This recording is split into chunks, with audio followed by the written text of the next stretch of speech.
She was an elected member of UK Youth Parliament for North East Scotland in 2015-16, and elected member of Scottish Youth Parliament for Dundee City in 2014-16, also Dundee Youth Consulate.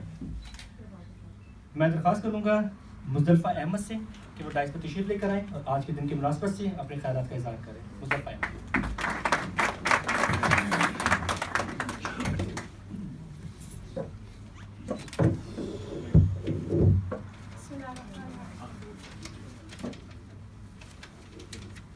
First of all, I would like to thank Pakistan Consulate and Brother Ishtiaq for having me tonight.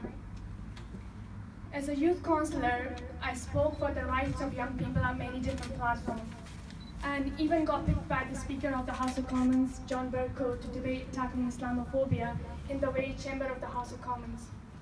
As a Kashmiri, I feel honoured to be standing here today.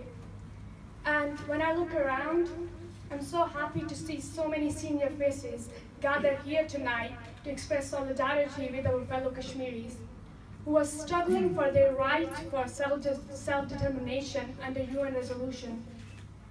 Kashmir issue is often referred to as issue of distribution of land between Pakistan and India, but I see it as future of 12.5 million civilians whose human rights are violated on a daily basis, who are treated worse than animals in their own hometowns, who are forced to obey completely inhuman laws.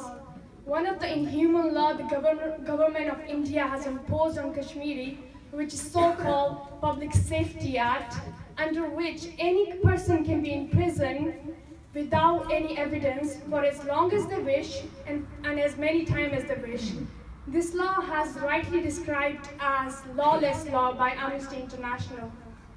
Another second law is AFSPA, Armed Force Special Act Law, or Distributed Areas Act, under which Army can arrest, shoot, kill, burn, and plunder anyone and anything on mere suspicion.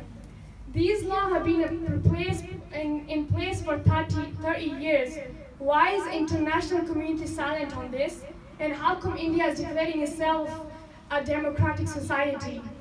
The other point is the lack of interest of the international media in highlighting the plight of Kashmir. More than 96,000 men, women, and children have been killed by armed force over the last 30 years. More than 10,000 young people have been forced to disappear, whose whereabouts are not confirmed yet, and their families are still waiting for their return. There are more than 6,000 mass graves identified in just 6 districts of Kashmir, and 16 more districts are yet to be investigated for the presence of mass graves. 20,000 young boys and girls are blinded by Indian pilots in just last 2 years. One thing that they forget is that they can take their eyes, but they cannot take their visions.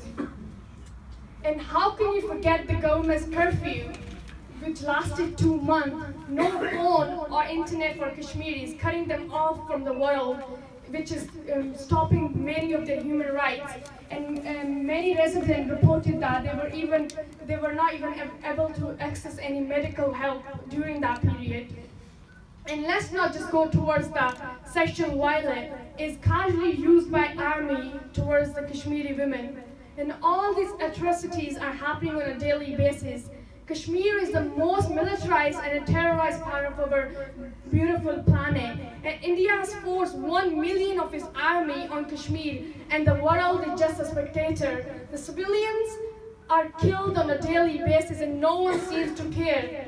Hardly a day goes without a mother losing a son or a daughter losing her father.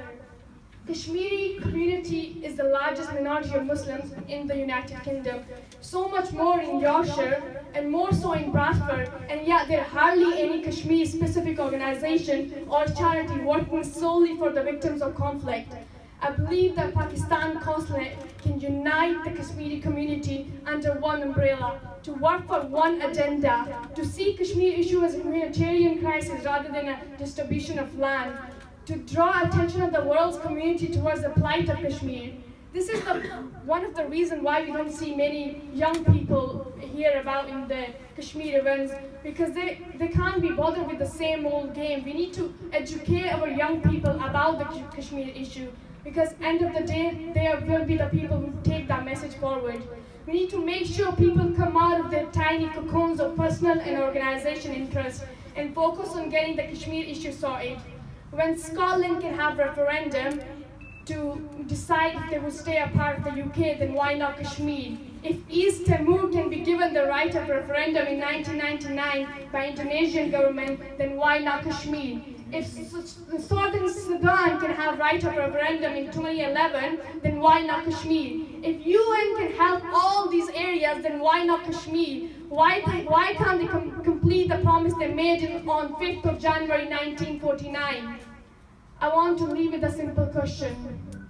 Can you make it possible?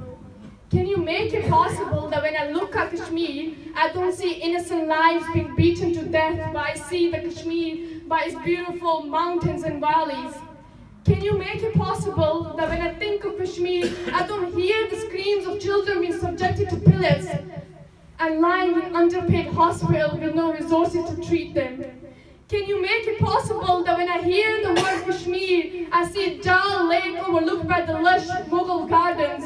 Can you make it possible for me to see the Kashmir, which is rightly described as the heaven on earth, not the land full of bloodshed? Can you make it possible?